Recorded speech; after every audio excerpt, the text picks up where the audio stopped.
Azizlar, jamoatdan bir savol tushgan.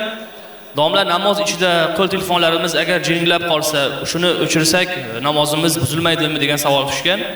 Avvalambor, azizlar, masjidda yaqinlashyapmizmi, qo'l telefonlarimizni o'chirmoqligimiz kerak agar imkoniyatimiz bo'lsa. Imkoniyat bo'lmasa, uni ovozini o'chirib qo'yishligimiz kerak.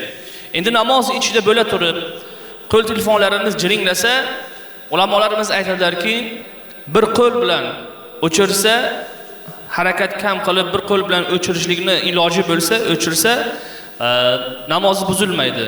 Lekin ikki qo'l bilan harakat qilib telefonni o'chirsa, namoz tashqaridagi odam, u odamni xuddiki namoz o'qimayapti degan xayolga borsa, unda namozi buziladi deydilar.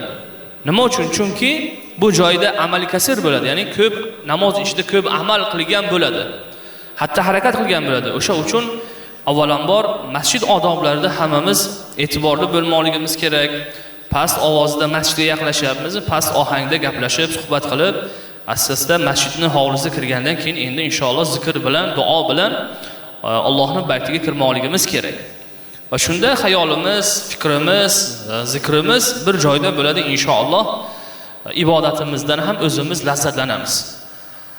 Alloh taolo barchalarimizni, ibodatlarimizni dargoh ilohida husn qabul aylagan bo'lsin.